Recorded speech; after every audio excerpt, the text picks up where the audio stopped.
Assalamualaikum warahmatullahi wabarakatuh. Nama saya Cici Sartika, NPM 24511861, mahasiswa program studi manajemen Fakultas Ekonomi dan Bisnis. Pada kali ini saya akan melanjutkan presentasi review materi dari buku metode penelitian yang disusun oleh Bapak Umar Hamdan Nasution dan Ibu Listia Depi Junaidi.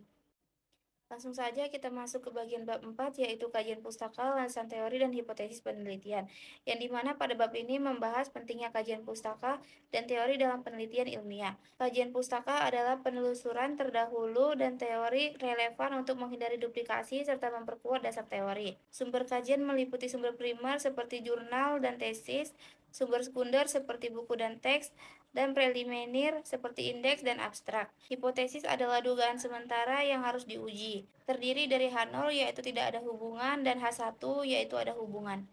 Kajian pustaka. Kajian pustaka adalah penelusuran penelitian terdahulu dan teori yang relevan dengan topik penelitian.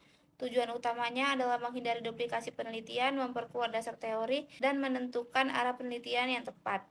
Kajian pustaka membantu peneliti memahami posisi penelitiannya dalam konteks keilmuan yang lebih luas. Fungsi teori menuntun perumusan hipotesis, membantu interpretasi data, dan menghubungkan dengan penelitian terdahulu. Sumber kajian pustaka. Menurut Ibnu Hajar 1999, ada 3 sumber yang dapat digunakan untuk menulis ulasan kepustakaan. Yang pertama, sumber primer, yaitu hasil penelitian asli seperti jurnal ilmiah, tesis, dan disertasi. Yang kedua, sumber sekunder, yaitu meliputi buku teks dan ensiklopedi yang merangkum informasi dari sumber primer.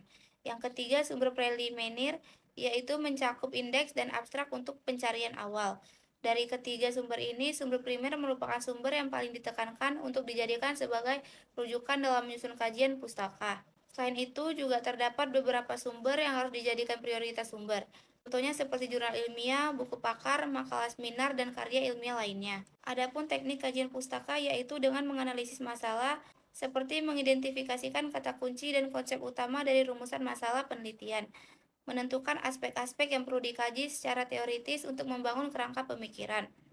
Yang kedua, mencari sumber dan organisasi, seperti menelusuri sumber sekunder, contohnya seperti buku dan ensiklopedi, serta mengorganisasikan catatan secara sistematis dan menulis ulasan kritis dengan kesimpulan.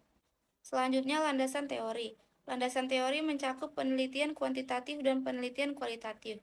Pada penelitian kuantitatif, teori digunakan untuk membentuk hipotesis dan variabel di awal penelitian.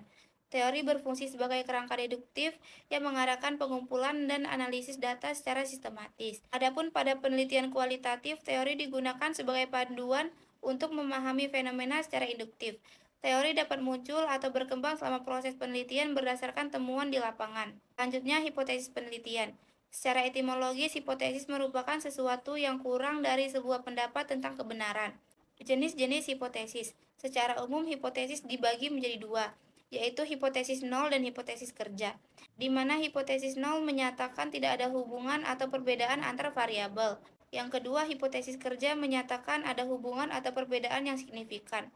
Selain hipotesis nol dan hipotesis kerja, ada juga pembagian jenis hipotesis antara lain, yaitu hipotesis deskriptif, hipotesis asosiatif, dan hipotesis komparatif, di mana hipotesis deskriptif menggambarkan karakteristik suatu variabel, sedangkan hipotesis asosiatif menguji hubungan antara dua variabel atau lebih, dan hipotesis komparatif membandingkan variabel pada kelompok yang berbeda. Syarat dan kriteria hipotesis dapat diuji singkat, jelas, dan berdasarkan teori yang kuat.